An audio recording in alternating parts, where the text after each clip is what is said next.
ఆప్కి అదాలత్లో ఆధ్యాత్మిక గురువైన శ్రీ శ్రీ రవిశంకర్ గారి మీదున్న తర్వాత ఆరోపణ ఇదే. ఈయన స్టేట్మెంట్స్ అన్ని కాంట్రవర్షియల్ గా ఉంటాయి. కొద్ది రోజులకు ఒకసారి ఇలాంటి విషయాలు వస్తూ ఉంటాయి. మలానా యూసఫ్కి నోబెల్ ప్రైజ్ దొరకడం గురించి మీరు కమెంట్ చేశారు, ఆవిడికి అర్హత లేదని. ఒక్కొక్కసారి చేదైన నిజాన్ని కూడా చెప్పి తీరాలి, గట్టిగానే చెప్పాలి. ఆవిడకి అర్హత లేదని మీకెందుకు అనిపించింది? నేను మీ గురించి వివరంగా చెప్పాను. ఎవరైతే ఏదీ చెయ్యలేదో, 16 ఏళ్ల వయసు అమ్మాయి ఏం చేసింది తనకేమీ తెలీదు. అప్పుడు ఆవిడికి ప్రైజ్ వచ్చిందంటే అది పొలిటికల్ ఇన్ఫ్లుయెన్సే కదా.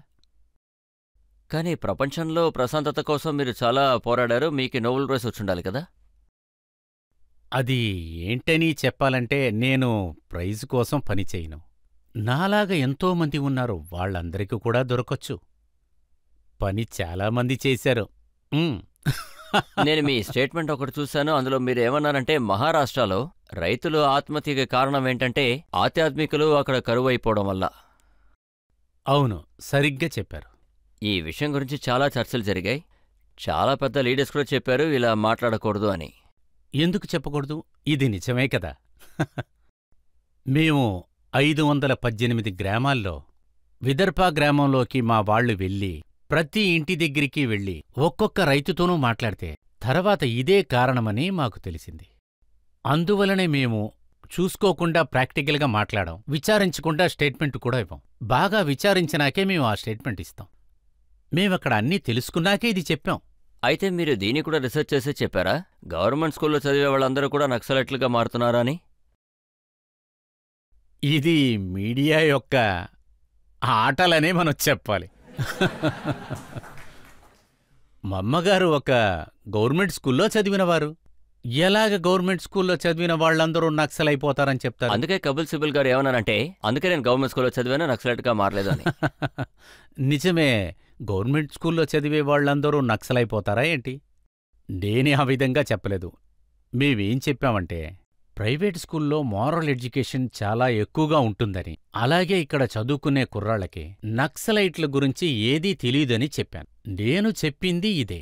కానీ న్యూస్ పేపర్స్లో వచ్చింది మాత్రం డిఫరెంట్ అయినా కుర్రవాళ్లకి ఒక వ్యక్తిత్వం అనేది కావాలి. మార్చి 21, 2012న జైపూర్ పేపర్లో వచ్చింది.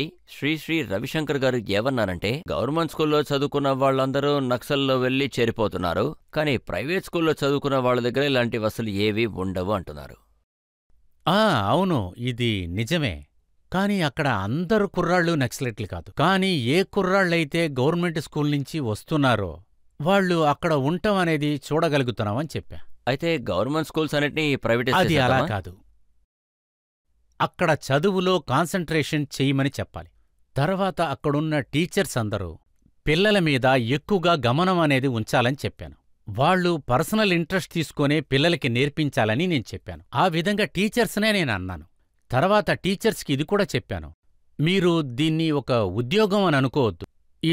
ఇది ఒక పవిత్రమైన కార్యం. ఈ విధంగా మీరు ఆలోచించండి. అలాగే నేను చెప్పాను, అంతే. మీరు ఇంకొక విషయం కూడా చెప్పారు, నేషనల్ గ్రీన్ ట్రిబ్యునల్ గురించి. వాళ్ళు 5 కోట్లు ఫైన్ వేశారు, మీరు కట్టనని చెప్పారట. అది ఒక ఫైన్ కాదు, అది డిపాజిట్. ఇక్కడ కూడా నేను దాన్ని చెప్తాను.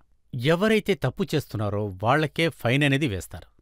ఇది డిపాజిట్ అనే దారిలోనే దాన్ని తీసుకున్నారు.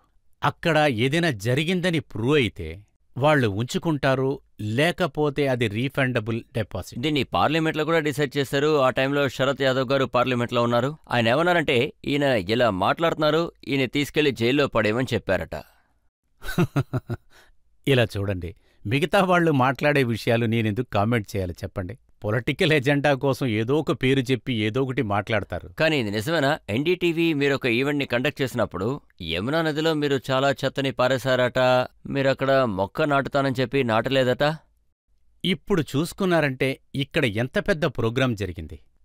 స్టేజ్ డిస్పాండిల్ చేసినప్పుడు దానికి కింద గడ్డి పెరక ఎలాగుందో అయిపోయేటప్పుడు కూడా అలాగే ఉందక్కడ. ఇప్పటికీ మీరు వెళ్ళి చూడండి, ఇక్కడ ఏమైందంటే ఏంటి సమస్య? గ్రీనరీ ఎలాగుందో అలాగే ఉంది. ఇటువంటి అబద్ధపు మాటలు వస్తూనే ఉంటాయి. నేను దానికోసమని బాధపడుతూ ఉండలేను. మా ప్రోగ్రాం లోకంలో మాలాంటి ప్రోగ్రాం ఎక్కడా జరగలేదు. లోకంలో అన్ని దేశాల వాళ్లే మమ్మల్ని మెచ్చుకున్నారు. అప్పుడు ఢిల్లీ యొక్క డీడీపీ 4 రోజుల్లో 45% ఎక్కువైంది. తర్వాత ఇది మాకు సంబంధించినంతవరకు మంచి ఈవెంట్గా ఉండింది. అదొక పండగ. దాని గురించి లోకంలో వాళ్ళందరూ గొప్పగా చెప్పుకుంటున్నారు. ఇక్కడికి కూడా వచ్చి మమ్మల్ని మెచ్చుకున్నారు. నేను మీ ప్రోగ్రామ్స్ అన్ని చూశాను. ప్రపంచంలో ఏ మూలున్నా మీకు ఆ ఘనత దక్కుతుంది. మీరు అర్జెంటీనాలో కూడా ఒక పెద్ద ప్రోగ్రాం చేశారు. అవును, పెద్ద ప్రోగ్రామ్స్ జరుగుతూనే ఉంటాయి. కానీ ఇండియాలో ఒక గొప్ప ప్లాట్ఫామ్ ఉంది. అది కూడా ఫ్లోటింగ్ స్టేజ్లో. లోకంలో ఇటువంటి ఒక స్టేజ్ అందులో ఒక్కడుగు కూడా కిందకి తవ్వలేదు. పైకి చూశారంటే ఫ్లోటింగ్ స్టేజ్ ఉంది. అందులో చూస్తే 40,000 మంది ఆర్టిస్టులు, వాళ్ళందరూ ఒకే స్టేజి మీద గొప్పగా పర్ఫామ్ చేశారు. లోకంలో ఎక్కడైనా జరిగింది. కానీ దానివల్ల చుట్టుపక్కల అంతా పాడైపోతుందని చాలా మంది చెప్పారుగా. ఎన్వైర్మెంటే ఎక్కడ పాడైపోతుంది. నష్టం జరిగిందో చెప్పమన్నా. మేము వాళ్ళ దగ్గర ఎక్కడ నష్టం జరిగిందో చెప్పమన్నాం. వాళ్ళు మాతో ఏం చెప్పారంటే ఇంతకు ముందు ఎలాగుందో మాకు తెలీదు, ఇప్పుడు మేము ఎలా చెప్పగలమో అన్నారు. ఇదే అక్కడొచ్చిన రిపోర్ట్. తర్వాత 3వ రిపోర్ట్ చూశారంటే అది ఎన్డీటీవీ రిపోర్ట్. అది మీకు నేను చెప్తాను. వాళ్ల కమిటీ నుంచి ఒక రిపోర్ట్ వచ్చింది. No damage has been found. ఎటువంటి డ్యామేజీ జరగలేదు. అయితే ఇది కూడా నిజమేనంటారా? మీరు యమునా నదిని శుభ్రం చేస్తానని చెప్పారట. అందులో మేము ఎన్నో సంవత్సరాల నుంచి పనిచేస్తున్నాం. మా ఢిల్లీ, మా జమున, అందులో మా వాళ్ళు ఎంతోమంది పనిచేస్తున్నారు. 500 టన్నుల చెత్త, గార్బేజ్, బ్లాంకెట్, జర్కిన్, షూస్ ఇటువంటి ఎన్నో తీశారు. జమునాలో ఉన్న నీళ్లని శుభ్రం చేసేది వేరే ప్రైవేట్ కంపెనీ పని కాదు. కాని అందరూ కలిసి ఒకటిగా పనిచేస్తున్నారు. మేము ఇంతవరకు 55 మిలియన్ ట్రీస్ పెట్టాం అన్ని చోట్ల మొత్తం. కానీ ఢిల్లీ పరిస్థితేం బాలేదు. అక్కడ గాలి ఢిల్లీ దాదాపుగా పాయిజన్గా మారిపోయింది. ఇప్పుడు ఢిల్లీని చూసుకుంటే జమునాలో ఉన్న నీళ్లు ఇంతకు ముందు కంటే బాగున్నాయనే చెప్పాలి. ఎప్పుడ్నించి ఎస్టీపీ సిస్టమ్ అంతా ఇప్పుడు సరిగ్గా ఉన్నాయి. కానీ ఇంప్రూవ్ చేయటానికి ఇంకా చాలా పనుంది. నేను యువకులకి ఎప్పుడూ ఇటువంటి మాటలే చెప్తూ ఉంటాను. మీరు ఎన్నో చెట్లు పెట్టండి, అన్ని చోట్లకి వెళ్ళి చెట్లు పెట్టమని కూడా చెప్పండి అని చెప్తాను. మరి